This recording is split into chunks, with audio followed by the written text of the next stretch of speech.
विक्रम और बेताल। बहुत पुरानी बात है। धारा नगरी में गंधर्वसेन नाम का एक राजा राज करते थे। उसके 4 रानियां थीं। उनके 6 लड़के थे जो सबके सब बड़े ही चतुर और बलवान थे। संयोग से एक दिन राजा की मृत्यु हो गई और उनकी जगह उनका बड़ा बेटा शंख गद्दी पर बैठा। उसने कुछ दिन राज किया, लेकिन छोटे भाई विक्रम ने उसे मार डाला और स्वयं राजा बन बैठा। उसका राज्य दिनोंदिन बढ़ता गया और वह सारे जम्बूद्वीप का राजा बन बैठा। एक दिन उसके मन में आया कि उसे घूमकर सैर करनी चाहिए और जिन देशों के नाम उसने सुने हैं उन्हें देखना चाहिए। सो वह गद्दी अपने छोटे भाई भर्तृहरि को सौंपकर योगी बनकर राज्य से निकल पड़ा। उस नगर में एक ब्राह्मण तपस्या करता था। एक दिन देवता ने प्रसन्न होकर उसे एक फल दिया और कहा कि इसे जो भी खाएगा वह अमर हो जाएगा। ब्राह्मण ने वह फल लाकर अपनी पत्नी को दिया और देवता की बात भी बता दी। ब्राह्मणी बोली, हम अमर होकर क्या करेंगे? हमेशा भीख मांगते रहेंगे। इससे तो मरना ही अच्छा है। तुम इस फल को ले जाकर राजा को दे आओ और बदले में कुछ धन ले आओ। यह सुनकर ब्राह्मण फल लेकर राजा भर्तृहरि के पास गया और सारा हाल कह सुनाया।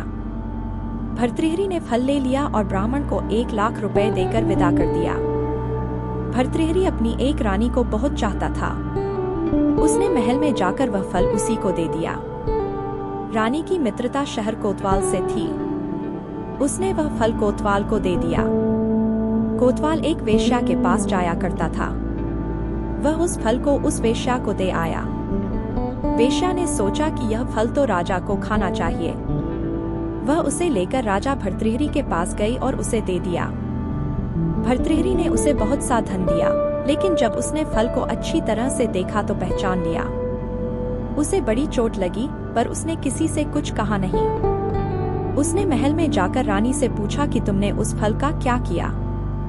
रानी ने कहा, मैंने उसे खा लिया। राजा ने वह फल निकाल कर दिखा दिया।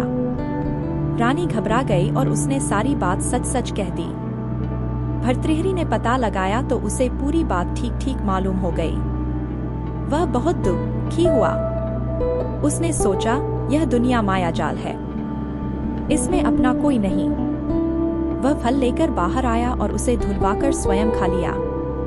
फिर राजपाट छोड़ योगी का भेष बना जंगल में तपस्या करने चला गया। भर्तृहरि के जंगल में चले जाने से विक्रम की गद्दी सूनी हो गई। जब राजा इंद्र को यह समाचार मिला तो उन्होंने एक देव को धारा नगरी की रखवाली के लिए भेज दिया। वह रात दिन वहीं रहने लगा। भर्तृहरि के राजपाट छोड़कर वन में चले जाने की बात विक्रम को मालूम हुई तो वह लौटकर अपने देश में आया। आधी रात का समय था। जब वह नगर में घुसने लगा तो देव ने उसे रोका। राजा ने कहा, मैं विक्रम हूँ, यह मेरा राज है। तुम रोकने वाले कौन होते? देव बोला, मुझे राजा इंद्र ने इस नगर की चौकसी के लिए भेजा है। तुम सच्चे राजा विक्रम हो तो आओ, पहले मुझसे लड़ो। दोनों में लड़ाई हुई। राजा ने जरा सी देर में देव को पछाड़ दिया। तब देव बोला, हे राजन, तुमने मुझे हरा दिया, मैं तुम्हें जीवन दान देता हूँ। इसके बाद देव ने कहा, राजन, एक नगर और एक नक्षत्र में तुम 3 आदमी पैदा हुए थे। तुमने राजा के घर में जन्म लिया, दूसरे ने तेली के और तीसरे ने कुम्हार के। तुम यहाँ का राज करते हो, तेली पाताल का राज करता था। कुम्हार ने योग साध कर तेली को मारकर शमशान में पिशाच बना सिरस के पेड़ से लटका दिया है। अब वह तुम्हें मारने की फिराक में है, उससे सावधान रहना। इतना कहकर देव चला गया और राजा महल में आ गया। राजा को वापस आया देख सबको बड़ी खुशी हुई। नगर में आनंद मनाया गया। राजा फिर राज करने लगा।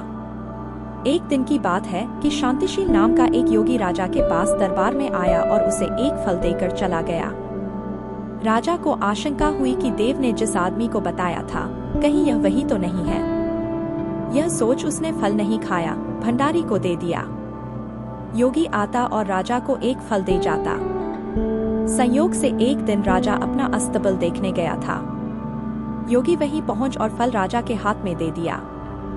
राजा ने उसे उछाला तो वह हाथ से छूटकर धरती पर गिर पड़ा। उसी समय एक बंदर ने झपटकर उसे उठा लिया और तोड़ डाला। उसमें से एक लाल निकला, जिसकी चमक से सबकी आंखें चौंधिया गईं। राजा को बड़ा अचरज हुआ। उसने योगी से पूछा, आप यह लाल मुझे रोज क्यों दे जाते हैं? योगी ने जवाब दिया, महाराज, राजा, गुरु, ज्योतिषी, वैद्य और बेटी, इनके घर कभी खाली हाथ नहीं जाना चाहिए। राजा ने भंडारी को बुलाकर पीछे के सब फल मंगवाए। तुड़वाने पर सब में से एक एक लाल निकला। इतने लाल देखकर राजा को बड़ा हर्ष हुआ। उसने जौहरी को बुलवाकर उनका मूल्य पूछा। जौहरी बोला, महाराज, ये लाल इतने कीमती हैं कि इनका मोल करोड़ों रुपयों में भी नहीं आंका जा सकता। एक एक लाल एक एक राज्य के बराबर है। यह सुनकर राजा योगी का हाथ पकड़कर गद्दी पर ले गया। बोला, योगीराज, आप सुनी हुई बुरी बातें दूसरों के सामने नहीं कही जाती।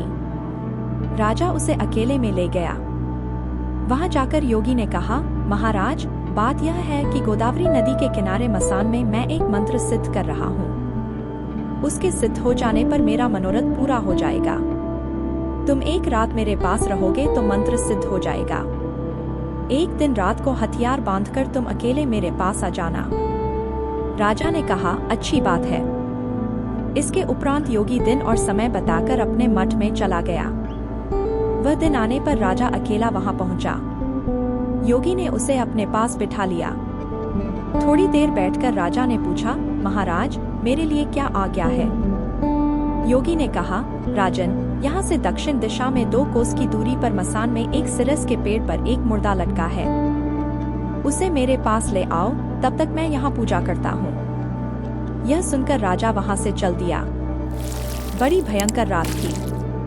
चारों ओर अंधेरा फैला था। पानी बरस रहा था। भूत प्रेत शोर मचा रहे थे। सांप आकर पैरों में लिपटते थे। लेकिन राजा हिम्मत से आगे बढ़ता गया। जब वह मसान में पहुंचा तो देखता क्या है कि शेर दहाड़ रहे हैं, हाथी चिंघाड़ रहे हैं, भूत प्रेत आदमियों को मार रहे हैं। राजा बेधड़क चलता गया और सिरस के पेड़ के पास पहुंच गया। पेड़ जड़ से फुनगी तक आग से दहक रहा था।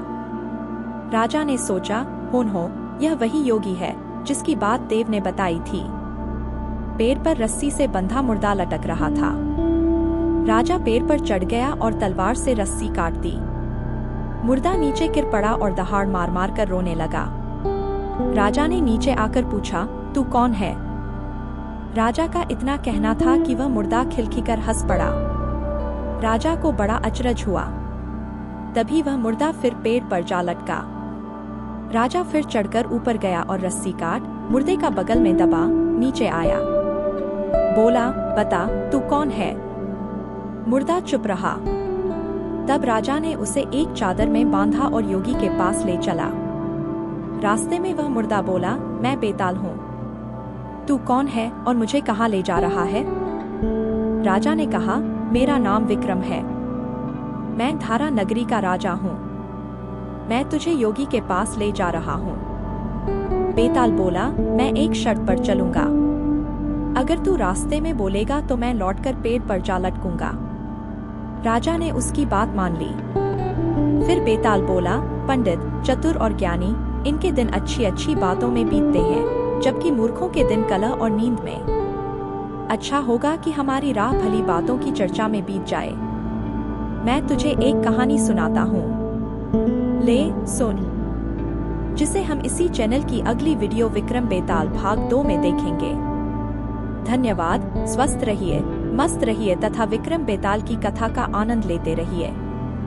डिस्क्रिप्शन में इसी प्रकार की विभिन्न विषयों की प्लेलिस्ट दी गई है, जहां से प्रेरणादायी, शिक्षाप्रद व मनोरंजक वीडियो का भी आनंद लीजिए और अपने करीबीजनों को शेयर भी कीजिए।